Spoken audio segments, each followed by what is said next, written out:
أعوذ بالله من الشيطان الرجيم بسم الله الرحمن الرحيم. So in the last session, I started reviewing a book called Nafasul Mehmum, which is a book on the tragedy of Karbala.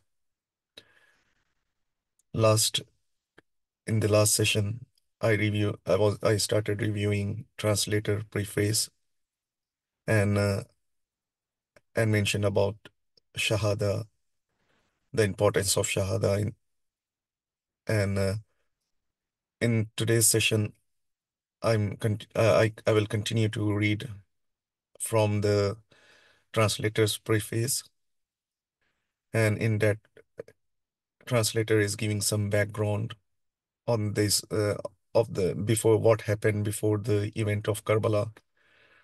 So the in that preface, author mentions some of the terms that were set by Imam Hasan for the peace treaty. So these are some of the terms that were set by Imam Hasan alayhi salam on the in the peace treaty, and that is Muawiyah will abide by the holy book Quran and Sunnah of Prophet Muhammad sallallahu alaihi wasallam, and that he shall have no authority to nominate anyone as his successor, and the Caliph and the Khilafat will be returned back to the custody of Imam Hasan, and in to be followed by his brother Imam Hussain. That the Muslims of Syria and Iraq, Hijaz, Yemen should enjoy peace and amnesty. The friends and companion of Imam Ali and all their women and children shall be protected against all fear and shall be allowed to live in peace. And that the Maya shall not in any way, either openly or secretly, plot against or injure or threaten Imam Hassan, Imam Hussain, and other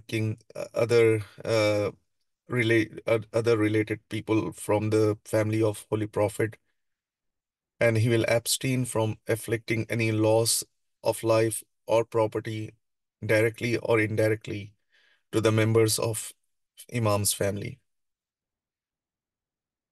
and that he shall pay the annual yield of land of Darabujd to Imam Hassan alayhi salam, and that the abusive language shall not be used with reference to Amir al-Mu'mineen Hazrat Ali ibn Abi Talib alayhi salam, and that the custom of cursing Imam Ali, the fourth Caliph, and his followers in the prayers and on pulpit shall be discontinued. So these were some of the terms that translator has mentioned in his preface, and then followed by that he said like these terms of peace treaty were given above has been recorded with a slight textual variation by all of the historians, including Tabari, Ibn Asir, Ibn Hajar, Ibn Sahana, and Abul Fida, and all of the above also mentioned unanimously that Mawiya did not observe any of these terms. In fact, he shamelessly declared, "O Muslims, I have succeeded in acquiring power and dominion over you by means of peace treaty with Hassan. Now that the terms and condition of the treaty lies under my feet, and it simply rests with my whims to abide them or not." So he completely rejected the peace treaty to abide by peace treaty, and some other historians also mention him to be astute, pitiless, and he was the first caliph of Umayyads, and he shrank he did not shrank from any crime necessary to secure his position, and murder was his accustomed mode of removing a formidable opponent.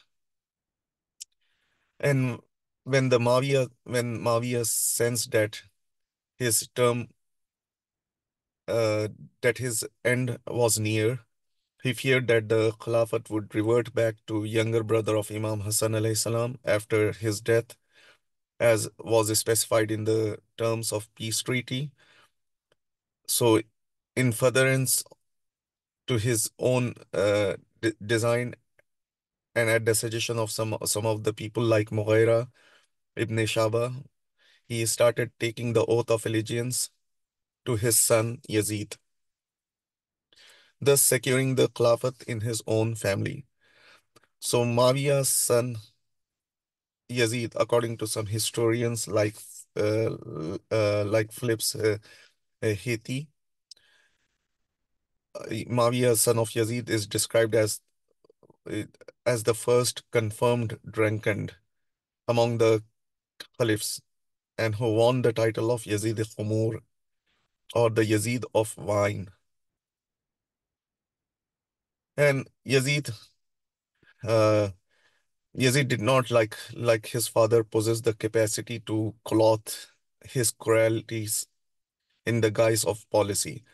He depraved his depraved nature knew no pity or justice. He killed and tortured for pleasure that he derived and from human suffering. And the most important point to note here is like Yazid's belief is well apparent from the verses he recited after the murder of Imam Hussain, which was like, which is exactly this statement that I wish those of my clan who were killed at Badr and those who had seen the Khazraj clan wailing in the Battle of Ohud on account of lancet wound were here. They would have hailed me with loud cries and said, "O Yazid, may your hand never be paralyzed, because I have killed the chief of his, that is the Holy Prophet's clan, and I did so as revenge for Badr." So he openly claimed that he did this as a revenge for Badr, which has now been completed. The Bani Hashim only played a game with government. There has come no messenger, no risala from Allah, nor was anything revealed as wahi, and I would not belong to Khandak family if I had not taken vengeance upon the descendants of Prophet. We avenged the murder of Ali by killing his son, a horseman and a brave lion. So the infidelity of Yazid is clearly noticeable from this statement, which he gave after the murder of Imam Hussain alayhi salam. And immediately after coming to power, Yazid started demanding oath of allegiance, bayat from one and all, from everyone by means of force, threat, or bribes. So, according to uh, uh, acknowledging Yazid would have been implied sanctity, uh, sanctity to to all his sinful deeds, and but and it and acknowledging all those sinful deeds of Yazid by none other than Holy Prophet's grandson, which would in future would have constituted the tenets of Islam. So almost all Muslim community has pledged the oath of allegiance to Yazid, some under influence of wealth and status, while other under pressure. Thus the allegiance was demanded from Imam Hussain, and he had a firm no.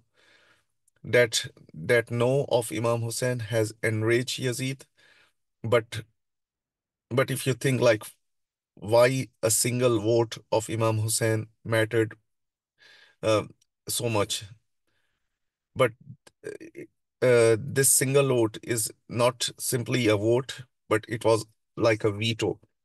So it would have been confirmation of all his action and Khilafat by none other than the only surviving grandson of Holy Prophet and the most powerful candidate to the Khilafat who had more entitled to succeed his grandfather than Yazid himself. So Imam Hussein strongly protested against this in the following words. So Imam Hussein said like Yazid is a corrupt, habitual drinker, killer of innocents, and notorious for his vices. A person like me can under no circumstances agree to take oath of allegiance to such a immoral and debased person like Yazid.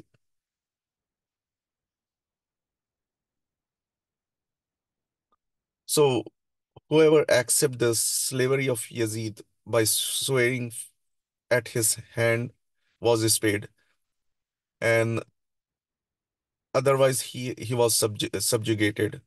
Thus, the meaning of allegiance of Yazid was not merely the acceptance of new Khilafat, but it also meant to sell one's religion and faith in slavery to a tyrant. It was left to Imam Hussein that he should either swear the oath of allegiance to the tyrant Yazid and thus lead a humiliated life, or to be killed and thus attain greatest felicity of martyrdom and immortality. So Imam Hussein generously replied that the death with honor is better than life of degradation. Thus, he was forced to leave his hometown Medina and seek refuge in sacred sanctuary Khane Kaaba, but was compelled to depart from there too and settled at the land that was devoid of water, vegetation, and that is the land of Karbala. Imam Hussein said when he reached Karbala that surely this is the plain I was in quest of. This is the plain where my holy grandfather has prophesied that I with my companions will lay slain. Here the garden of Fatima will be cut and destroyed. I cannot and I will not move from this place. I have reached the destined destination. So some some men think uh, at Karbala, Imam Hussein lost the battle.